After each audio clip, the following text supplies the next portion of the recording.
अल्हम्दुलिल्लाह नहमदुहु व नस्तईनुहु व नस्तगफिरुहु व नऊज़ु बिल्लाहि मिन शुरूरि अंफुसिना व मिन सय्यिआति अअमालिना मन यहदिहिल्लाहु फला मुदिल्ल लहु व मन युद्लिल फला हादिय लहु वनशहदु अल्ला इलाहा इल्लल्लाहु वहदहु ला शरीक लहु वनशहदु अन्न सय्यिदना व सनदना व हबीबना व तबीब क़ुलूबिना व मौलाना मुहम्मदन अब्दुहु व रसूलुहु अल्लज़ी अरसलहु बिलहक़्क़ि बशीरन व नज़ीरा व दाइयन इलल्लाहि बिइज़्निहि व सिराजम मुनीरा अम्मा बअदु फ़क़द क़ाल अल्लाहु तआला फ़ी कलामिहिल मजीद व फ़ी फ़ुरक़ानिहिल हमीद। ज़बान खुले सकले पढ़ुन आऊज़ु बिल्लाहि मिनश शैतानिर रजीम बिस्मिल्लाहिर रहमानिर रहीम अलिफ लाम रा किताबुन अंज़लनाहु इलैका लितुख़रिजन नासा मिनद्दुलुमाति इलन नूर बिइज़्नि रब्बिहिम इला सिरातिल अज़ीज़िल हमीद। क़ाल नबिय्यु सल्लल्लाहु अलैहि वसल्लम खैरुकुम मन तअल्लमल क़ुरआन व अल्लमा व क़ाल अलैहि सलातु वस्सलाम इन्नल्लज़ी लैसा फ़ी जौफ़िही शय्युम मिनल क़ुरआनि कल बैतिल ख़ारिब औ कमा क़ाल अलैहि सलातु वस्सलाम। सदक़ल्लाहुल अज़ीम व सदक़ रसूलुहुन नबियुल करीम व नहनु अला ज़ालिका मिनश शाहिदीन व शाकिरीन वल्हम्दुलिल्लाहि रब्बिल आलमीन। दुरूद इब्राहिम पढ़ी अल्लाहुम्मा सल्लि अला मुहम्मद व अला आलि मुहम्मद कमा सल्लैता अला इब्राहीम व अला आलि इब्राहीम इन्नका हमीदुम मजीद। अल्लाहुम्मा बारिक अला मुहम्मदिन व अला आलि मुहम्मद कमा बारकता अला इब्राहीम व अला आलि इब्राहीम इन्नका हमीदुम मजीद। रब करीमेर दरबारे पवित्र माह रमज़ाने আল্লাহ সুবহানাহু ওয়া তাআলার পবিত্র ঘর মসজিদে কোরআনের তাফসীর মজলিসে বসতে পেরেছি। যিনি আমাদেরকে তৌফিক দিলেন শত হাজারো ব্যস্ততার ভিতর থেকে এই কোরআনের জন্য একটু সময়কে নামাজের পরে আমাদের জন্য আল্লাহ কবুল করলেন, সেজন্য মালিকের দরবারে আমরা প্রশংসা কৃতজ্ঞতা শুকরিয়া আদায় করছি। সকলে পড়ছি আলহামদুলিল্লাহ। আমি আপনাদের সামনে কোরআনে হাকিম থেকে 13 নম্বর পারার 14 নম্বর সূরা সূরা ইব্রাহিমের 1 নম্বর আয়াত তেলাওয়াত করেছি। 13 নম্বর পারা 14 নম্বর সূরা সূরা ইব্রাহিমের 1 নম্বর আয়াতে কারিমা তেলাওয়াত করেছি। এই সূরাটি নাজিল হয়েছে মক্কায়। এর ভিতরে আয়াত আছে 52টি, রুকু আছে 7টি। নাজিল হয়েছে মক্কায়, আয়াত আছে 52টি, রুকু আছে 7টি। এর প্রথম একটি আয়াত এর আলোকে আমরা সংক্ষিপ্ত আলোচনা করব ইনশাআল্লাহ। আল্লাহ সুবহানাহু ওয়া তাআলা তিনি বলতেছেন আলিফ লাম রা, আলিফ লাম রা, ইয়াসিন, তাহা, আলিফ লাম মিম। এই যে বিভিন্ন সূরার শুরুতে এই যে অক্ষরগুলি আছে, এগুলিকে হুরুফে মুকাত্তাআত বলা হয়। এগুলির কোনো ব্যাখ্যা বিশ্লেষণ আমরা কোরআন থেকেও পাই না, রসুলের হাদিসেও উল্লেখ করা নাই। এগুলির অর্থ কি, আল্লাহ পাক এই আয়াতগুলি কেন নাজিল করলেন, এগুলি একমাত্র ভালো জানেন আল্লাহ সুবহানাহু ওয়া তাআলা। তবে এর উদ্দেশ্য, এর অর্থ আমরা বুঝি অথবা না বুঝি, এগুলি তেলাওয়াত করার দ্বারাই আলিফ লাম রা 3টি অক্ষর তেলাওয়াত করলে রসুলের হাদিস মোতাবেক 3টা নেকি আল্লাহ পাক দয়া করে 10 গুণ করে আমলনামায় 30 নেকি লিখে দিবেন। মান ক্বারা হারফাম মিন কিতাবিল্লাহ ফালাহু হাসানাতুন ওয়াল হাসানাতু বিআশরি আমসালিহা। বান্দা একটি নেকি করলে আল্লাহ সুবহানাহু ওয়া তাআলা সেটিকে 10 গুণ বাড়িয়ে দেন। 10 গুণ থেকে বাড়াইতে বাড়াইতে 700 গুণ পর্যন্ত বাড়িয়ে দেন। এরপর আল্লাহ সুবহানাহু ওয়া তাআলা বলেন কিতাবুন আনজালনাহু ইলাইকা লিতুখরিজান নাসা মিনাদ-দুলুমাতি ইলান-নূর। ও নবী, এমন একটি গ্রন্থ, এমন একটি বরকতময় কিতাব আমি তোমার প্রতি নাজিল করেছি, যেন এই কিতাবের মাধ্যমে লিতুখরিজান নাসা মিনাদ-দুলুমাতি ইলান-নূর, তুমি মানুষদেরকে অন্ধকার থেকে, গাঢ় কালো ঘন অন্ধকার থেকে যেন তুমি মানুষদেরকে আলোর পথে, হেদায়েতের পথে, সিরাতে মুস্তাকিমের পথে যেন তুমি তাদেরকে নিয়ে যেতে পারো, হেদায়েতের পথের দিশা যেন তুমি তাদেরকে দিতে পারো। এই জন্য আমি তোমার উপরে কোরআনে কারীমকে নাজিল করেছি, কোরআনে হাকিমকে নাজিল করেছি।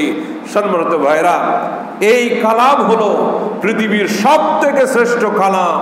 এই কিতাব হলো পৃথিবীর সবথেকে শ্রেষ্ঠ কিতাব। এই কিতাবের সবথেকে শ্রেষ্ঠতম বৈশিষ্ট্য হলো এই কালাম পৃথিবীর কোনো মানুষের নয়। এই কোরআনের কথা পৃথিবীর কোনো রাজা বাদশার নয়। এই কোরআনের কথাগুলি রাজাধিরাজ মহান আল্লাহ সুবহানাহু ওয়া তাআলার কথা। এই কালামের মালিক হলেন আল্লাহ। এই কালামের সব থেকে বড় বৈশিষ্ট্যই হলো এটা। এই কথাগুলি কার? আওয়াজ দিয়ে জোরে বলুন, কার? আল্লাহ সুবহানাহু ওয়া তাআলা পৃথিবীর সমস্ত ধর্মগ্রন্থ, পৃথিবীর সমস্ত ধর্মের কিতাবগুলি রদবদল হয়ে গেছে, পরিবর্তন হয়ে গেছে, পরিবর্তন হয়ে গেছে। পৃথিবীর কোন ধর্মের গ্রন্থের মূল কপি পৃথিবীতে আজ পর্যন্ত বিদ্যমান নয়, অবশিষ্ট নয়। আছে কেবলমাত্র কোরআনে কারীম, থাকবে কিয়ামত পর্যন্ত ইনশাআল্লাহ। এই কোরআন হলো ম্যাগনেটের মতো, চম্বুক। যেভাবে চম্বুকের আশপাশে যদি লোহা থাকে, ম্যাগনেটের আশপাশে যদি লোহা থাকে, তাহলে ম্যাগনেট যেভাবে আকর্ষণ করে লোহাগুলিকে, এর সাথে মিলিয়ে দেয়, চম্বুক তার নিজের সাথে লোহাগুলিকে টেনে নেয়। আল্লাহ সুবহানাহু ওয়া তাআলা এই কোরআনকে রহমতের ম্যাগনেট বানিয়ে দিয়েছে। এই কোরআনে হাকিমকে রহমতের ম্যাগনেট বানিয়েছেন। যেভাবে ম্যাগনেট লোহাকে কাছে টানে, ঠিক এই কোরআন পৃথিবীর মানুষকে কাছে টানে, হেদায়েতের দিকে টানে, রহমতের পথে টানে। সেজন্য এই কোরআন শুনে, এই কোরআন পড়ে, এই কোরআন বুঝে পৃথিবীর কত মানুষ মুসলমান হয়ে গেল, জান্নাতের পথের দিশা পেয়ে গেল। সম্মানিত ভাইরা, সেই কোরআন আল্লাহ সুবহানাহু ওয়া তাআলা আমাদেরকে দান করেছেন। আমরা কোরআনের অনুসারী হতে পেরেছি। সেজন্য মহান মালিকের দরবারে আবারও শুকরিয়া আদায় করি, আলহামদুলিল্লাহ। তাহলে বলতেছিলাম এই কোরআন হলো নূর। আল্লাহ সুবহানাহু ওয়া তাআলা এই কোরআনের নূর দিয়ে এই পৃথিবীর মানুষকে আলোর দিকে, জান্নাতের দিকে আহ্বান করেন। রব্বে কারীম কোরআনের আরেক আয়াতের ভিতরে বলেন, قد جاءكم من الله نور وكتاب مبين। ও পৃথিবীর মানুষ, قد جاءكم من الله نور, আল্লাহর পক্ষ থেকে তোমাদের কাছে নূর এসেছে, আল্লাহর পক্ষ থেকে তোমাদের কাছে আলো এসেছে। ওই আলোটা হলো 30 পারা কোরআন। ওই আলো যাদের কাছে থাকবে তাদের কাছে গোমরাহির অন্ধকার জায়গা পাবে না। হযরত ওমর ফারুক রাদিয়াল্লাহু তাআলা আনহু তিনি হেদায়েত পেলেন এই কোরআন দিয়ে। এরপরে পৃথিবীর কত রথী মহারথী এই কোরআনের ভুল ধরতে গিয়ে হেদায়েত পেয়ে গেল। আমার ভাইরা, আমার বন্ধুরা, তার কোনো হিসাব নাই। কাজেই কোরআন আল্লাহ যাদেরকে নসিব করেছেন, যাদেরকে দান করেছেন, তারা হলো মহা সৌভাগ্যবান। তাদের মতো মহা সৌভাগ্যবান দুনিয়াতে কেউ হতে পারে না। আল্লাহ পাক আমাদেরকে দয়া করে, মেহেরবানি করে তিনি আমাদেরকে এই কোরআন দান করেছেন। হযরত ওমর ফারুক রাদিয়াল্লাহু তাআলা আনহু তিনি এই কোরআনকে উঁচা করে ধরতেন। এরপরে লোকদেরকে বলতেন, লোকেরা, হাদা কালাম রাব্বি, হাদা কালাম রাব্বি, এ হলো আমার মালিকের কালাম, আমার আল্লাহর কালাম, যিনি আমাদেরকে সৃষ্টি করেছেন।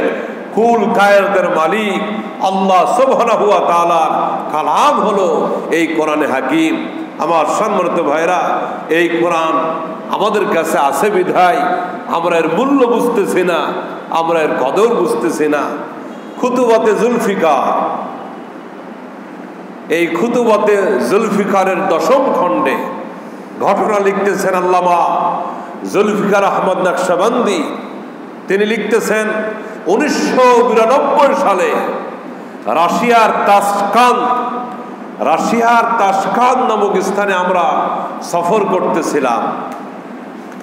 তো সফর করতে অবস্থায় এক যুবতী, 1992 সালের ঘটনা, এই সফর অবস্থায় এক যুবতী মেয়ে রাশিয়া দৌড়ে আসলো মুসলমানদেরকে দেখে। টুপি জুব্বা পাগড়িওয়ালা মুসলমানদেরকে দেখে দৌড় দিয়ে চলে আসলো। এসে তাদেরকে বলতেছে, তোমাদের কাছে কি কোরআন আছে? শায়েখ জুলফিকার আহমদ নকশবন্দি, তিনি পাকিস্তানের বড় একজন আলেম, এখনো জীবিত আছেন। একাধারে তিনি আলেম, ইঞ্জিনিয়ার, ডাক্তার, সাহিত্যিক, বহু ধর্মের উপরে তার গবেষণা আছে। তিনি ছোট্ট একটা কোরআন তার হাতে তুলে দিলেন। সে বলল, আমি কি কোরআনটা দেখতে পারি? তিনি বলেন, অবশ্যই দেখতে পারেন। এই রাশিয়ান যুবতী মেয়েটা আলেমের হাত থেকে কোরআন শরীফটা নিয়ে একবার চুমা খাচ্ছে, একবার ডান চোখে লাগায়, একবার বাম চোখে লাগায়, একবার বুকে লাগায়, একবার মাথায় লাগায়, এইভাবে আদর করতেছে, কোরআনকে চুমা খাচ্ছে। ওই আলেম সাহেব বললেন, আপনি আমার কোরআনটা ফিরিয়ে দেন। দিচ্ছেন না কেন? রাশিয়ান যুবতী মেয়েটা 2 চোখ থেকে টপ টপ করে পানি ছেড়ে দিয়ে বলছে, দেখুন, আমি একজন মুসলমান, আমার বয়স 34 বছর চলতেছে, এখন জীবনে প্রথম আল্লাহর কোরআনটা হাতে নিলাম। জীবনে এই প্রথম আল্লাহর কোরআনটা হাতে নিলাম। রাশিয়াতে জন্ম আমার, একটি মুসলিম পরিবারে, কিন্তু ইসলাম চর্চার সুযোগ আমাদের নাই। এই কোরআনটা হাতে নিয়ে জিন্দেগিতে দেখতে পারি নাই, কখনো কোরআনটা খুলে পড়ার সৌভাগ্য হয় নাই। এই 34 বছরের জিন্দেগিতে এই প্রথম আমার মালিকের কোরআনটা হাতে নিলাম। এই জন্য মন চাই না আমি কোরআনটা হাত থেকে আবার ফিরিয়ে দিই। আমার ভাইয়েরা, আমার বন্ধুরা, 34 বছর পর্যন্ত এই কোরআনটা হাতে নেওয়ার সুযোগ মেয়েটি পায় নাই। আর আমাদের জন্মের শুরু থেকে আমাদের ঘরে কোরআন, আমাদের বাসায় কোরআন, আলমারির ভিতরে কোরআন, মসজিদের তাকের ভিতরে কোরআন, মাদ্রাসার ভিতরে কোরআন, চলতে ফিরতে আমাদের চতুর্দিকে কোরআন। ওরা 34 বছর পর্যন্ত একবারও কোরআন দেখতে পারে নাই। আর চতুর্দিকে আমাদের কাছে কোরআন থাকার পরেও এদেশে বহু মুসলমান পাওয়া যাবে 50 বছর পার হয়ে গেল, কোরআন ধরার সুযোগ পাই নাই। আছে না নাই? কোরআন ধরার সুযোগ পাই নাই। এটা আমাদের তকদিরের ব্যাপার, এটা আমাদের কিসমতের ব্যাপার। বিশ্বকবি আল্লামা ইকবাল বলেন, ও জামানা মে মুআজ্জাজ থে मुसलमान होकर, ओ जमाना में मुअज़्ज़ज़ थे मुसलमान होकर, और तुम खार बने हो तारिके कुरान होकर।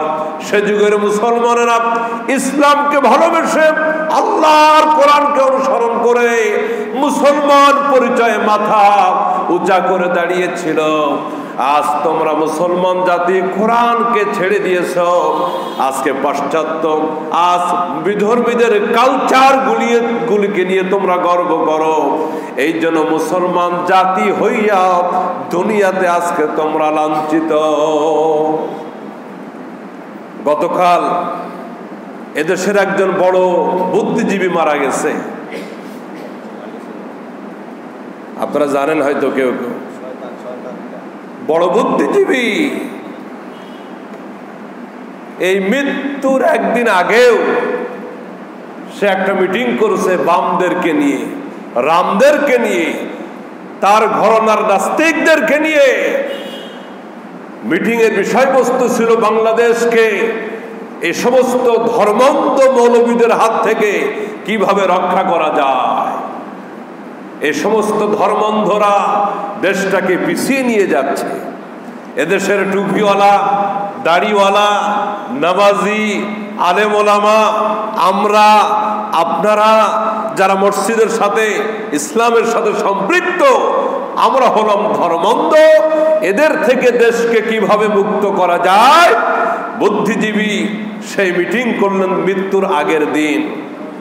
সম্মানিত ভাইরা, নাস্তিক, মুরতাদ, বেঈমান যারা, এদের জিন্দেগির সব থেকে বড় পরাজয় হলো এটা, সারা জীবন ধর্মের বিরোধিতা করে, কিন্তু মৃত্যুর পরে সেই ধর্মের রীতিনীতি পালন করেই কবরে যেতে হয়। আরে কথা বলেন না কেন? জানাজা যারা পড়াইছে এগুলি তো মৌলবী ছিল। ওর বুদ্ধিজীবী সাথীরা জানাজা পড়ায় নাই, নাস্তিক বন্ধুগুলা জানাজা পড়ায় নাই। তবে আমি এদেশের ধর্মপ্রাণ মুসলমানদের কাছে দাবি করতে চাই, এদেশে স্বতন্ত্রভাবে নাস্তিক, মুরতাদ, ইসলাম বিরোধী যারা, মৃত্যুর পরে তাদের গোসল জানাজা কিভাবে হবে এর আলাদা নিয়ম করা দরকার। সারা জিন্দেগি ভর যারা ইসলামের বিরুদ্ধে অবস্থান নেয়, ইসলামের বিরুদ্ধে, কোরআনের বিরুদ্ধে বক্তব্য দিল, স্বাভাবিক নিয়মে ধর্মের রীতি মোতাবেক ওদের দাফন করা চলবে না। ওরা বড় বড় বুদ্ধিজীবী, ওদের মৃত্যুর পরে রাষ্ট্রীয় সংবর্ধনা দেওয়া হয়, বন্দুকের গুলি ছোড়া হয়, ফটফট করে 2-4টা আওয়াজ হয়, চড়ুই পাখি, ঘুঘু পাখি আশপাশের গাছে থাকলে লাফ দিয়ে দৌড় মারে যে বেটা বইরেও তো বিপদে ফেলছে আমাদেরকে। সারা জিন্দেগি ভর ইসলামের বিরোধিতা, মৃত্যুর সময় সেই ইসলামের রীতিনীতি, গোসল, জানাজা, এভাবেই কবরে দাফন হতে হয়। সম্মানিত ভাইরা আমার, তাহলে রাশিয়ার মেয়েটা 34 বছর পরে কোরআন হাতে পেল আর আমাদের জিন্দেগি পার হয়ে যাচ্ছে, আমরা কোরআনের সাথে সম্পৃক্ত হতে পারলাম না। এর থেকে বড় আফসোস আর কি হতে পারে? মাহে রমাদান একে একে পার হয়ে যাচ্ছে, দিনগুলি শেষ হয়ে যাচ্ছে। আল্লাহর ওয়াস্তে বাকি দিনগুলি আমি গত তাফসিরেও বলেছি, এখনো যারা কোরআন হাতে নিতে পারেন নাই, এই কয়টা দিন হইলেও আপনি একটা পারা হইলেও তেলাওয়াত করবেন ইনশাআল্লাহ। রাজি আছেন তো ইনশাআল্লাহ? আচ্ছা, কোরআন খতম দিচ্ছেন কারা কারা? তেলাওয়াত করতেছেন, হয়তো খতম হয়ে গেছে বা মাঝামাঝি আছেন বা যতটুকু পারছেন পড়ছেন। এই খতমের নিয়তে কারা? মাশাআল্লাহ, আলহামদুলিল্লাহ, অনেকে আছেন। আমি বাকি ভাইদের কাছে বলবো অন্তত 30 নম্বর পারাটা আলহামদুলিল্লাহ যেভাবে পড়তেছেন এই পড়াটা বন্ধ করেন না, কোরআনের সাথে সম্পর্ক নষ্ট করেন না। আল্লাহ আমাদেরকে তৌফিক দান করুন। জোরে বলেন না আমিন। আমার ভাইরা, খুতুবাতে জুলফিকার এই কিতাব থেকে আরেকটি ঘটনা আপনাদেরকে শোনাবো। এক হিন্দু পরিবারে এক হিন্দু আল্লাহর কোরআনের বরকতে সে তার দুরারোগ্য ব্যাধি থেকে মুক্ত হলো এবং কালিমা গ্রহণ করে সে ইসলাম পেয়ে গেল, মুসলমান হয়ে গেল। এই ঘটনা হলো সিন্ধু প্রদেশে, পাকিস্তানের সিন্ধু প্রদেশের ঘটনা। আল্লামা জুলফিকার আহমদ নকশবন্দি রাহিমাহু দামাত বরকাতুহুল আলিয়া তার 32 খণ্ডের একটা বয়ানের কিতাব আছে, আমার কাছে আছে 32 খণ্ড। আমি পুরাটাই সংগ্রহ করেছি, অনেক বড় খুতুবাত বয়ানের কিতাব। তো এখন তিনি বলতেছেন পাকিস্তানের সিন্ধু প্রদেশের ঘটনা। এক হিন্দু পরিবারের এক হিন্দু যুবক বিবাহের বেশ কয়েক বছর পরে তার ক্যান্সার হলো, ব্লাড ক্যান্সার। বহু ডাক্তার, বহু কবিরাজ, বহু চিকিৎসা তার হলো, কিন্তু রোগ ভালো হয় না। খুব মন দিয়ে শুনবো, রোগ ভালো হয় না। জীবনের আশা ছেড়ে দিল। তার স্ত্রী তার কাছে এসে বলল, স্বামী, এই যে পড়া পানিটুকু আপনি খাবেন। আচ্ছা, হিন্দু ঘরে হিন্দু ভদ্রলোকের স্ত্রীও কি হবে? হিন্দু হবে। ঠিক আছে, পড়া পানি খাইল। একদিন, 2 দিন, 1 সপ্তাহ ব্যাপী সমস্ত মেডিকেল টেস্ট, ল্যাবে টেস্ট, তার ব্লাড ক্যান্সার।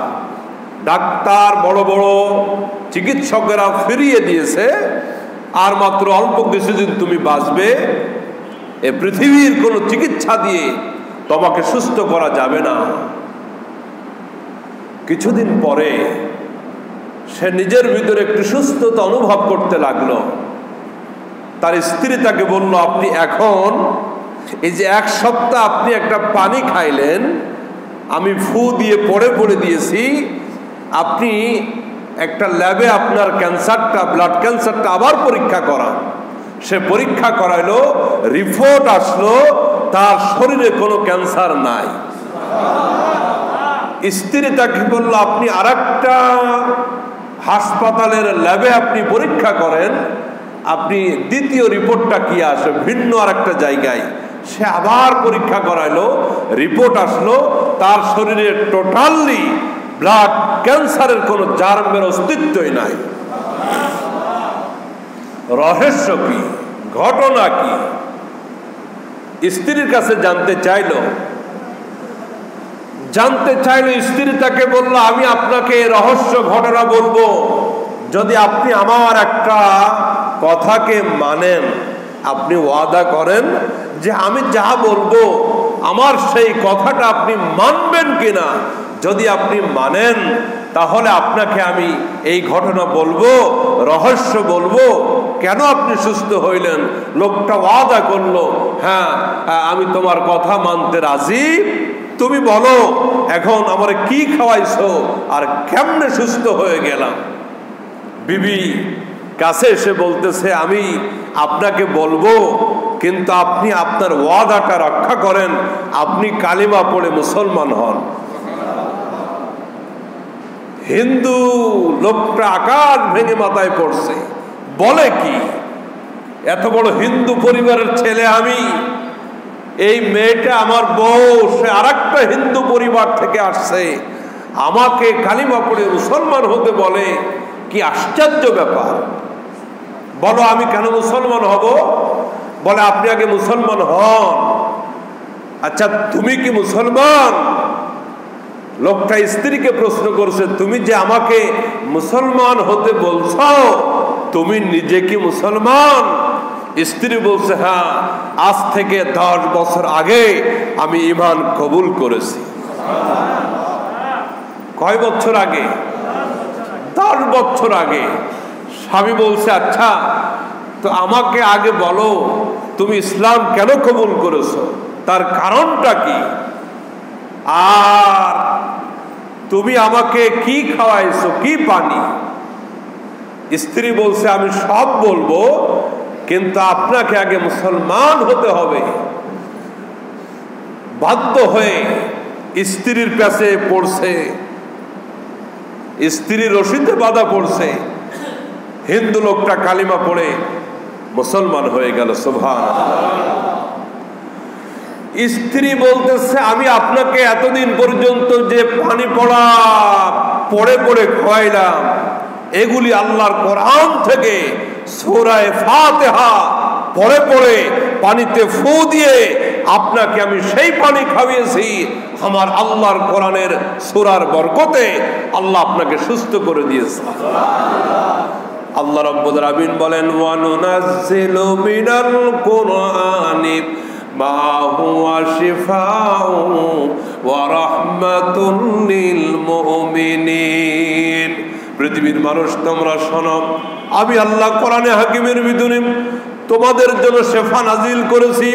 রব্বে কারীম, আমি কোরআনের ভিতরে তোমাদের দৈহিক রোগের চিকিৎসা, তোমাদের দৈহিক রোগের চিকিৎসা, আত্মিক রোগের চিকিৎসা আমি কোরআনে নাজিল করলাম। আমার কোরআন দিয়ে দৈহিক রোগ সুস্থ হবে, আমার কোরআন দিয়ে তোমার অন্তরের রোগগুলিও চিকিৎসা হবে। সুবহানাল্লাহ। আলা বিযিকরিল্লাহি তাতমাইন্নুল কুলুব। পৃথিবীর কোন মেডিসিন, পৃথিবীর কোন ডাক্তার যদি তোমাকে সুস্থ করতে না পারে, তোমার অন্তরের জ্বালা পোড়া পৃথিবীর কোন মেডিসিন যদি সুস্থ করতে না পারে, আমার নামের জিকির করো, একা একা আমার কোরআন তেলাওয়াত করো, আমি রব্বুল আলামিন তোমার দিলের কষ্ট দূর করে দিব। ওয়াশিফাউল লিমা ফিস সুদূর। আমার ভাইরা, আমার বন্ধুরা, এবার হিন্দু ভদ্রলোকটা মুসলমান হয়ে গেল কালিমা পড়ে। এতক্ষণ পর্যন্ত জাহান্নামের আসামি ছিল, আল্লাহ পাক তাকে কালিমার বদৌলতে জান্নাতের মেহমান বানিয়ে দিলেন। ভদ্রলোক বলতেছে, এবার বলো তুমি কেন মুসলমান হয়েছিলে, তুমি তো হিন্দু ঘরের মেয়ে। এবার স্ত্রী চোখের পানি ছেড়ে দিয়ে বলছে, আমি ছোট্টবেলায় যে স্কুল লেখাপড়া করতাম, পাকিস্তানের সিন্ধু প্রদেশ ঘটনা, আমি যে স্কুলে প্রাইমারিতে লেখাপড়া করতাম, যে মেয়েটার সাথে আমি সবসময় বেশি মিশতাম, সে একটা মুসলিম পরিবারের মেয়ে। আমি শুরুতে আয়াত তেলাওয়াত করেছি, হে রাসূল, আমি এমন একটি কিতাব আপনাকে দিয়েছি, লিতুখরিজান নাসা মিনাদ-দুলুমাতি ইলান নূর। সূরা ইব্রাহিম 1 নম্বর আয়াত। এমন একটি কিতাব দিয়েছি, যেই কিতাব মানুষকে অন্ধকার থেকে আলোর পথে, অর্থাৎ কুফর থেকে ইসলামের পথে জান্নাতের পথে এনে দেয়, কিভাবে মানুষকে আল্লাহর কোরআন জান্নাতের পথে আনে, সেই বিষয়টি বোঝাবার জন্যই আমি এই ঘটনাটি আপনাদের সামনে পেশ করতেছি। মেয়েটি বলতেছে, বউ বলতেছে, আমি প্রাইমারি লেভেলে যে মেয়েগুলির সাথে বেশি মিশতাম তারা মুসলিম পরিবারের ছিল, এখন আমি যে মুসলিম মেয়েটির সাথে বেশি চলাফেরা করতাম, আমার বন্ধুত্ব ছিল, সেই মেয়েটি তার মায়ের কাছে প্রতিদিন কোরআন হেফজ করত, তো তার সাথে আমার বন্ধুত্ব, আমি তাদের বাড়িতে যেতাম, আমি হিন্দু ঘরের হিন্দু মেয়ে, কিন্তু আমি তার পাশে বসতাম, আমার বড় ভালো লাগতো, মুসলমানদের রীতিনীতি, কৃষ্টি, কালচার, ইবাদত বন্দেগী এত ভালো লাগতো, আমি আমার ওই খালা আম্মা অর্থাৎ বান্ধবীর মায়ের কাছে একদিন আমি ছোট্টবেলায় কালিমা পড়ে মুসলমান হয়ে গেল। আচ্ছা, এই ধরনের ঘটনা আরো আছে না নাই? বহু আছে, বহু আছে। এরপরে আমি আমার বান্ধবীর সাথে তার মায়ের কাছে আমিও কোরআন পড়তে লাগলাম, কোরআন শিখতে লাগলাম, আমার বান্ধবী কোরআনের হাফেজা হয়ে গেল, আমি পুরাপুরি হাফেজা না হইলেও আমি আল্লাহ পাকের কোরআনের বহু অংশ মুখস্থ করে ফেলে দিলাম। প্রাইমারি শেষ করলাম, মাধ্যমিকে গেলাম, কলেজে গেলাম, এক পর্যায়ে আমার বিয়ের প্রস্তাব আসলো। আমি আমার খালাম্মা অর্থাৎ সেই বান্ধবীর বাড়ি থেকে কান্নাকাটি করলাম যে আমি তো মুসলমান, আমার বিয়ে তো হবে একটা হিন্দু পরিবারে, আমি তো একজন কালিমাওয়ালা, আমি যদি বিয়েটা হয়ে যায় আমি আর কোরআন পড়তে পারবো না, আমি আর ইসলাম চর্চা করতে পারবো না। বান্ধবীর মা তাকে অভয় দিল, ভয়ের কোনো কারণ নাই, চিন্তার কোনো কারণ নাই, তোমার বিয়ের পরে আমরা তোমার জন্য গিফট পাঠাবো, উপঢৌকন পাঠাবো, কৌশলে ওই গিফটের ভিতরে আমি একটা কোরআনও পাঠিয়ে দিব। যথারীতি বিয়ে হয়ে গেল, যথারীতি বিয়ে হয়ে গেল মেয়েটা মুসলমান, হিন্দু পরিবারের, ইমানের কথা প্রকাশ করার কোনো সুযোগ নাই, কল্লা থাকবে না, জান থাকবে না, বিয়ে হয়ে গেল। এদিকে মুসলিম পরিবারের এই বান্ধবীর পরিবার থেকে ওই মেয়েটার পরিবারকে বলা হয়েছে আমরা তার জন্য উপঢৌকন পাঠাবো, গিফট পাঠাবো, মুড়ে গিফট পেপার দিয়ে মুড়ে এই উপঢৌকন উপহার এই বাড়িতে খোলা যাবে না, এটা সরাসরি মেয়ের শ্বশুর বাড়িওয়ালারা তারা খুলবে যেন তারাও খুশি হয়। তাহলে এদিকে ওই হিন্দু মেয়ের, যদিও হিন্দু না, তার পরিবারের লোকেরাও খুশি, ঠিক আছে এটা একটা ভালো প্রস্তাব, আমরা খুলবো না, খুলবে মেয়ের শ্বশুর বাড়ি গিয়ে, এটা ভালো একটা প্রস্তাব, তারাও খুশি হলো। গিফট পাঠানো হলো, অনেকগুলি কাপড়, ওই অনেকগুলি কাপড়ের মাঝে গিফট বক্সের খালি জায়গার ভিতরে একটা কোরআন শরীফ ঢুকিয়ে দিল। এই গিফট সরাসরি ওই মেয়ের শ্বশুর বাড়ি চলে গেল, হিন্দু পরিবারের, হিন্দু শ্বশুর বাড়ির মুসলিম মেয়ে। আল্লাহু আকবার। স্বামী যখন অফিসে, এই ফাঁকে মেয়েটা তার কোরআনের কপিটাকে বের করে নিল। এই ঘটনা সে তার স্বামীকে শোনাচ্ছে যে আপনি যখন অফিসে, আমি তখন কোরআনের কপিটা বের করে লুকিয়ে ফেলে দিলাম। স্বামী আমার, আজ 10টা বছর আপনার থেকে আমি ঈমানটা লুকিয়ে রেখেছি, আমার আল্লাহ শুধু জানে আমি একজন মুসলমান, একজন ঈমানদার, আমার বাড়ির লোকেরা জানে না, আমার শ্বশুর বাড়ির লোকেরা জানে না। আজ 10টা বছর পার হয়ে গেছে, আমি আমার ঈমানটা আল্লাহর জন্য লুকিয়ে রেখেছি, কিন্তু এই মুহূর্তে আমি যখন লক্ষ্য করেছি আপনার জীবনটা যাই যাই অবস্থা, আপনি আর বাঁচবেন না, তখন আপনাকে বাঁচাবার জন্য আমি আবার আল্লাহর শরণাপন্ন হয়েছি। কারণ পৃথিবীর মানুষের চেষ্টা প্রচেষ্টা যেখানে গিয়ে খতম হয়ে যায়, আল্লাহ রাব্বুল আলামিনের কুদরত শক্তি থেকে সেখান থেকে শুরু হয়ে যায়। এই পৃথিবীর মানুষগুলি যেখান থেকে চেষ্টাগুলি ক্লোজ করে দেয়, ওই শেষ প্রান্তে কি আরেকটা শক্তি আছে, সেই শক্তির মালিক কে? ইউসুফ আলাইহিস সালাম তিনি কিন্তু জানেন দরজায় একে একে 7টা তালা দেওয়া, দুনিয়ার কোনো চাবি দিয়ে দরজা খোলা যাবে না, শক্তি দিয়ে দরজা খোলা যাবে না, কিন্তু তার ভরসা ছিল কেউ নাই, হয়তোবা দৌড় দিলে খুলে দিবেন কে? নমরুদের আগুনের ভিতরে ইব্রাহিম খলিলকে ফেলে দেওয়া হবে, তিনি জানেন পৃথিবীর কেউ আমাকে বাঁচানোর মতো নাই, কিন্তু আত্মবিশ্বাস ছিল আগুনের ভিতরে ঝাঁপ দিলেও আল্লাহ আমাদেরকে বাঁচাবে, আমাকে বাঁচাবে, এই জন্য লাফ দিছে, ঝাঁপ দিছে, ভরসা ছিল কার উপরে? করোনা ভাইরাসের কারণে এই মহামারী দুর্যোগের সময় বহু ডাক্তার সাহেব চেম্বার বন্ধ করে দিয়েছে, হাসপাতাল বন্ধ হয়ে গেছে, মার্কেট বন্ধ হয়ে গেছে, ব্যক্তিগত স্বাভাবিক চলাচল বন্ধ হয়ে গেছে, বহু ডিপার্টমেন্ট ক্লোজ হয়ে গেছে। মসজিদগুলি কিন্তু বন্ধ হয় নাই।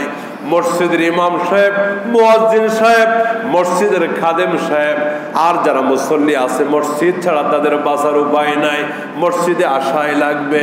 আমার ভাইরা, আমার বন্ধুরা, বহু ডাক্তারের চেম্বার বন্ধ, বহু ঠিকাদারের অফিস বন্ধ, বহু জায়গা ক্লোজ হয়ে গেছে, কিন্তু মসজিদগুলি চালু ছিল। আজ পর্যন্ত বাংলাদেশে একটা মসজিদেরও খবর পাই নাই। ইমাম সাহেব, মুয়াজ্জিন সাহেব দাবি করেছে, দরখাস্ত করেছে, মরার ভয় তো আমাদেরও আছে, কিছুদিন আমাদেরকে চাকরি থেকে অব্যাহতি দেওয়া হোক, বলছে নাকি? বলেন, আজ পর্যন্ত কোন একটা মসজিদের মুয়াজ্জিন সাহেব করোনার ভয়ে ছুটি নেয় নাই, মারা গেছে হয়তো বা কোথাও কোথাও কোন মসজিদের ইমাম, হয়তো বা কোনো মসজিদের মুয়াজ্জিন অথবা কোনো মুসল্লি কোথাও মারা যাইতে পারে, কিন্তু আমার বক্তব্য হচ্ছে এই সতর্ক অবশ্যই থাকবো আমরা, কিন্তু মুমিনের একটা শেষ ভরসা আছে, ওই ভরসার জায়গার নাম। যারা সতর্ক আছেন, আমি তাদের বিরুদ্ধে কিছু বলতেছি না, সতর্ক থাকাটাই ইসলামের কথা, সতর্ক থাকাটাই। কিন্তু মুমিনের জিন্দেগিতে কোনো ডিপ্রেশন, ওই যে হতাশার ইংরেজি কি? হ্যাঁ, ডিপ্রেশন। এই ডিপ্রেশন শব্দটা কিন্তু মুসলমানদের না, এই শব্দটা আসছে বিদর্ভীদের থেকে। মুসলমানদের জিন্দেগিতে কোনো হতাশা থাকতে পারে? এই জন্য উর্দু ভাষায় ডিপ্রেশনের কোনো অনুবাদ নাই, আরবি ভাষায় ডিপ্রেশনের কোনো অনুবাদ নাই। ওরা আরবির ভিতরেই ইংরেজি শব্দটা ব্যবহার করে, উর্দুর ভিতরেই ইংরেজি শব্দটা ব্যবহার করে। ওই পাশ্চাত্যদেরকে ফলো করতে করতে এখন ডিপ্রেশনের রোগ আমাদেরকে ধরে বসছে। আসলে মুমিনের জিন্দেগিতে কোনো হতাশা থাকতে। বিবি বলতেছে, স্বামী আমার, পৃথিবীর সমস্ত চিকিৎসা যখন খতম হয়ে গেল, আপনাকে বাঁচানোর কোনো উপায় আর নাই, এই জন্য ইমানটা প্রকাশ করতে বাধ্য হয়েছি আমি আমার আল্লাহর কোরআনে কারীমের সূরা ফাতিহা দম করে করে ফু দিয়ে আপনাকে খাওয়িয়েছি। আল্লাহ পাক ওই কোরআনের বরকতে আপনার নতুন জীবন ফিরিয়ে দিয়েছেন। এখন আল্লাহ আপনাকে নতুন জীবনটা ফিরিয়ে দিলেন, বাকি জীবনটা ওই আল্লাহর জন্য, আল্লাহর কোরআনের জন্য উৎসর্গ করবেন। দুইটা চোখের পানি ছেড়ে দিয়েছে স্বামী, ডেকে বলতেছে, বিবি রে, এতদিন কেন লুকাইলা, এতদিন কেন গোপন রাখলে এই ব্যবসা বিষয়টা? আরো আগে যদি আমার কাছে প্রকাশ করতে, তুমি যে মুসলমান হয়েছ, তুমি যে কোরআনের অনুসারী হয়েছ, আমাকে যদি আরো 5 বছর 7 বছর আগে বুঝিয়ে দিতে, আমি আরো 7 বছর আগে থেকে জান্নাতের কাতারে নাম লাগাইয়া দিতাম। আলিফ লাম রা কিতাবুন আনজালনাহু ইলাইকা লিতুখরিজান নাসা মিনাদ-দুলুমাতি ইলান নূর বিইذনি রাব্বিহিম ইলা সিরাতিল আজিজিল হামিদ। আমার সম্মানিত ভাইরা, তাহলে কোরআন নাজিলের মাসে এই কোরআনের সাথে আমরা সম্পৃক্ত বেশি থাকব, যে কোরআন আমার অন্ধকারগুলিকে দূর করে আলোর পথে নিয়ে যাবে। একে একে রমজান বিদায় হতে চলেছে, আমরা যেন কোরআনকে না ছেড়ে দিই। এই যে পড়াপড়ি তেলাওয়াত যেন সারা বছর বাকি থাকে।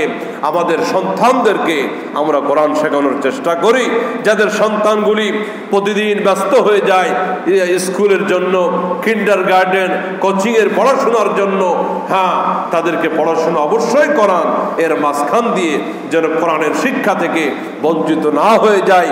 নবীজি সাল্লাল্লাহু আলাইহি ওয়াসাল্লাম বলেন, ইন্নাল্লাযী লাইসা ফি জাওফিহি শাইয়ুম মিনাল কোরআনি কাল বাইতিল খারিব। যার অন্তরের ভিতরে, যার হৃদয়ের ভিতরে আল্লাহর কোরআন নাই, ওই হৃদয়টা একটা সারা বাড়ির মতো, একটা বড় বাড়ির মতো। সারা বাড়ি, পতিত বাড়িতে যেমন ইঁদুর থাকে, সাপ থাকে, মাকড়সা, তেলাপোকা, টিকটিকি, জিনভূত, ঠিক তেমনি ভাবে যেই মুসলিম তার অন্তরে কোরআনের আলো নাই, সে তার হৃদয়ে কোরআনকে জায়গা দিল না, ওই অন্তরের ভিতরে জায়গা পাবে নাস্তিকতা, জায়গা পাবে ইসলামের বিরোধিতা, জায়গা পাবে যত রকমের আল্লাহর নাফরমানের কাজগুলি। এই জন্য আসুন আমরা আল্লাহর কোরআনের দিকে ধাবিত হই, নিজেরা কোরআনের আলোয় আলোকিত হই, আমাদের পরিবার, সন্তানাদি, ফ্যামিলি, তাদেরকে কোরআন শেখাই। আমরা নাস্তিক হব না, আমাদের প্রজন্ম, আমাদের সন্তানরা ইসলাম বিরোধী হবে না। আল্লাহ সুবহানাহু ওয়া তাআলা আমাদের সকলকে কবুল করেন, কোরআনের নূর দিয়ে আমাদের দিলটা আলোকিত করে দেন, বলি আমিন। আরো জোরে বলেন আমিন। সুযোগ হলে আগামী শনিবারও তাফসির হবে, যদি সুযোগ আমরা দেখি লোকজন আছে। আর আশা করি হয়তো এখন এই দিয়ে খুব বেশি আসা যাওয়া হবে না। বাড়িতে যারা আসা যাওয়া হয়ে গেছে তো গেছেই, হয়তো পরিবর্তিত তেমন পরিবর্তন হবে না লোকের ভিতরে। তো সুযোগ হলে আগামী শনিবারও আমরা আলোচনা করবো ইনশাআল্লাহ। আল্লাহ আমাদেরকে কবুল করেন, ইতিকাফকারী যারা আল্লাহ তাদেরকেও কবুল করেন ইনশাআল্লাহ। সকল দুরুদে ইব্রাহিমি পড়ি। আল্লাহুম্মা সাল্লি আলা মুহাম্মদ ওয়া আলা আলি মুহাম্মদ কামা সাল্লাইতা আলা ইব্রাহিম ওয়া আলা আলি ইব্রাহিম ইন্নাকা হামিদুম মাজিদ। আল্লাহুম্মা বারিক আলা মুহাম্মাদিন ওয়া আলা আলি মুহাম্মাদ কামা বারাকতা আলা ইব্রাহিম ওয়া আলা আলি ইব্রাহিম ইন্নাকা হামিদুম মাজিদ। আজকেও কিন্তু বেজোড় রাত, আজকে রাতটাও বেজোড় রাত। শেষ দশকে ওই দোয়াটা বেশি বেশি পড়বো। কোন দোয়া? মাশাআল্লাহ। আবার একটু আমরা বলি, আল্লাহুম্মা ইন্নাকা আফুউন তুহিব্বুল আফওয়া ফাফু আন্নি। আল্লাহুম্মা ইন্নাকা আফুউন তুহিব্বুল আফওয়া ফাফু আন্নি। আলহামদুলিল্লাহি রাব্বিল আলামিন ওয়াসসালাতু ওয়াসসালামু আলা সাইয়্যিদিল আমবিয়াই ওয়াল মুরসালিন ওয়া আলা আলিহি ওয়া সাহবিহি আজমাইন। আল্লাহুম্মা আনতাস সালাম ওয়া মিনকাস সালাম তাবারাকতা ইয়া যাল জালালি ওয়াল ইকরাম। ربنا ظلمنا أنفسنا وإن لم تغفر لنا وترحمنا لنكونن من الخاسرين. اللهم اهدنا الصراط المستقيم صراط الذين أنعمت عليهم غير المغضوب عليهم ولا الضالين. اللهم إنا نسألك الجنة ونعوذ بك من النار اللهم إنا نسألك الجنة ونعوذ بك من النار اللهم أجرنا من النار اللهم إنا نسألك الهدى والتقى والعفاف والغنى إله العالمين আয় আল্লাহ আপনার শাহী দরবারে জোহরের নামাজ আদায় করে আয় আল্লাহ কিছু সময়ের জন্য কোরআনে কারীমকে সামনে নিয়ে আপনার বান্দাদের সামনে বসে গিয়েছিলাম মাওলা আপনার কোরআনের শ্রেষ্ঠত্ব মর্যাদা আপনার কিছু গুণগান আপনার হাবিবের প্রতি দরুদ সালাম পড়ে দুইটা হাত তুলে ধরলাম রমজানের শেষ দশকের এই পবিত্র মুহূর্তে মেহেরবানি করে আমাদের এই বসাকে কবুল করে নেন হাত তোলাকে কবুল করে নেন মাওলা রব্বে করিম কোরআন নাজিলের মাসে তুমি কোরআনের মালিক আল্লাহ তোমার ঘরে বসে কোরআন শোনাকে ওসিলা করে এই বসাকে আমাদের জান্নাতের জরিয়া বানায়া দান দেন আল্লাহ রব্বুল আলামিন আল্লাহ যে সমস্ত তোমার বান্দারা হাত তুলেছে খালি ফিরায়া দিয়েন না আল্লাহ আমাদের প্রত্যেকের হাতকে নেকি দিয়া মাগফিরাত দিয়া রহমত দিয়া বরকত দিয়া হেদায়েত দিয়া ভরপুর করে দেন আল্লাহ আমরা হেদায়েতের মুখাপেক্ষী আল্লাহ রব্বে করিম আমরা আপনার রহমত ছাড়া বরকত ছাড়া আপনার হেদায়েত ছাড়া চলার মতো কোনো শক্তি আমাদের নাই আমাদের পরিবার পরিজন আত্মীয় স্বজন সন্তানাদি পাতা পাড়া প্রতিবেশী সারা পৃথিবীর সমস্ত মুসলমানদেরকে আপনি হেদায়েতের পথে কবুল করেন আল্লাহ রব্বানা লা তুযিগ কুলুবানা বা'দা ইয হাদাইতানা ওয়া হাব লানা মিন লাদুনকা রাহমা ইন্নাকা আনতাল ওয়াহ্হাব রব্বুল আলামিন আল্লাহ মোমবাতির মতো আমাদের হায়াতটা গলে গলে শেষ হয়ে যাইতেছে আয় আল্লাহ আমরাও একদিন ছোট ছিলাম শিশু ছিলাম এরপরে বড় হলাম যৌবন পাইলাম বিয়ে শাদী এখন তো চুল পাকতে শুরু করেছে দাড়ি পাকতে শুরু করেছে মালিক রে প্রতিটা মিনিট প্রতিটা সেকেন্ড জিন্দগি থেকে পার হয়ে আমরা প্রতিনিয়ত কবরের দিকে জিন্দগির সমাপ্তির দিকে আগাইতেছি রে মাওলা আল্লাহ আমাদের হায়াতকে আপনার সন্তুষ্টির জন্য কবুল করে না রব্বুল আলামিন আল্লাহ এই নাজাতের দশকে আপনি জীবিতদেরকে নাজাত দেন মৃতদেরকে নাজাত দেন জাহান্নামী যারা এই রমজানের বরকতে জাহান্নামের দরজা বন্ধ ওগো রহমান আপনার জাহান্নামের দরজা আর তাদের উপরে খুলিয়েন না কবরবাসীদেরকে মাফ করে দেন আল্লাহ কবরবাসীদের কবর আপনি কিয়ামত পর্যন্ত মাফ করে দেন আমাদের অনেকের আব্বা আম্মা নাই আমাদের অনেকের মা নাই দাদা দাদি নাই গো আল্লাহ ও মালিক গতকাল জুমার নামাজ আদায় করে আব্বাজানের কবরের কাছে দৌড় দিয়ে চলে গেছিলাম কবর জিয়ারত করতে এইভাবে আমাদের কারো না কারো আপনজন দূর দূরান্তে আল্লাহ ঘুমিয়ে আছে কবরের মাটিতে এই মাহে রমজানের নাজাতের দশকের বরকতে আমাদের সকল মৃতদের কবরের আযাবকে আপনি মাফ করে দেন আপনি আল্লাহ যতদূর দৃষ্টি যায় কবরকে প্রশস্ত করে দেন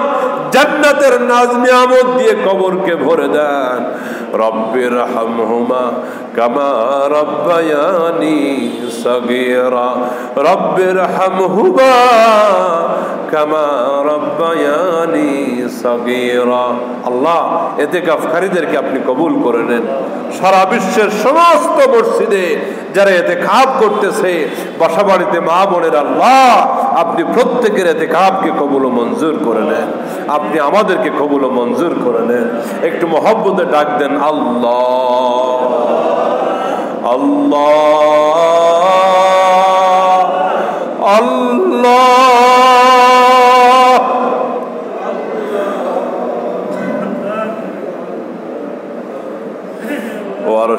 মালিক রমজান পার হয়ে যাইতেছে গো আল্লাহ, আর কয়দিন পরে সেহরির সময় ওঠা বন্ধ হয়ে যাবে। ও মালিক রে আল্লাহ, এই রমজান থাকতে থাকতে আমাদের মাফ করে দেন, ক্ষমা করে দেন। কত রমজান পার করলাম জিন্দগিতে মালিক, কোন রমজানে মাফ পাইলাম কিনা জানি না। এইবারে রমজানে আপনি মাফ করে দেন, ক্ষমা করে দেন। রমজান পার হয়ে যাবে, আমরা গুনাহগার থাকবে, এমন যেন না হয়। মালিক গো আল্লাহ, আপনার ঘরে বসে বসে আপনারে ডাকতেছি, মায়া কি লাগে না? আপনার কি দয়া লাগে না গো আল্লাহ? আল্লাহ আমরা গুনাহগার, ও রব্বুল আলামিন, আপনি ছাড়া কেউ আমাদের ফরিয়াদ শোনার নাই। ও মালিক আল্লাহ, করোনা ভাইরাসের কারণে কত মানুষ মৃত্যুবরণ করলো। আমার জানা আছে এমনও জায়গা, ওই এলাকার একটা করোনা রোগীর লাশ দাফন করার সময় কবর খুঁড়তে এলাকার মানুষগুলি একটা কোদাল পর্যন্ত দেয় নাই, মসজিদের খাটিয়া পর্যন্ত দেয় নাই। এলাকার কবরস্থানে কোনো করোনা রোগীর লাশ দাফন করার জন্য মিছিল করছে, দাফন করতে দিবে না। ও মালিক, দুনিয়ার এই মানুষের কাছে যদি এত কঠিন হয়ে যায় মৃত্যুর পরে, ও মালিক ওই হাসরে কবরে মিজানে কি হবে গো আল্লাহ? এই দুনিয়াতে সবাই ভুলে গেল, একজন করোনা রোগীকে আলেমরা ভুলে যায় না, মসজিদের ইমামরা ভুলে যায় নাই, তারা দাফন করতেছে গো আল্লাহ। কিন্তু এই কঠিন হাসরের ময়দানে কেউ কাউকে চিনবে না, মা চিনবে না, বাবা চিনবে না, সন্তান চিনবে না, স্ত্রী চিনবে না। প্রচন্ড তৃষ্ণার কারণে মানুষ এত পিপাসিত হবে, তৃষ্ণা পিপাসার কারণে কুকুরের জিহ্বার মতো জিহ্বাটা বের হয়ে যাবে, পানি পানি বলে চিৎকার দিয়ে কাঁদতে থাকবে, কেউ পানি দিবে? ও দয়াল আল্লাহ,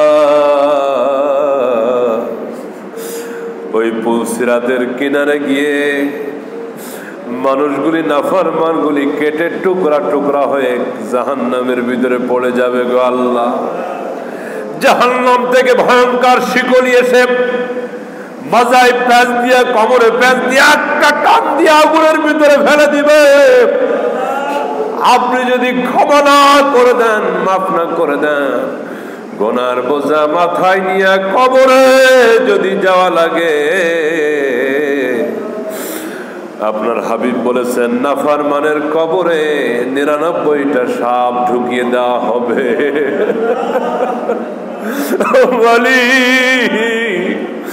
এই রমাদান চলে যাচ্ছে গো আল্লাহ,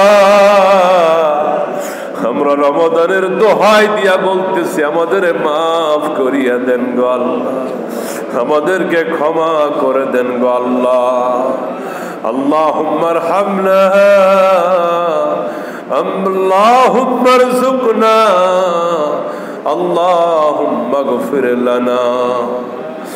আল্লাহ আমাদেরকে আপনি ক্ষমা করে দেন। আর একবার ডাকেন আল্লাহ আল্লাহ আল্লাহ আল্লাহ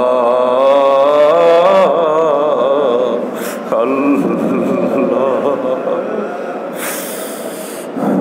রব্বানা তাকাব্বাল মিন্নাকা আনতাস সামিউল আলিম وتب علينا إنك أنت التواب الرحيم।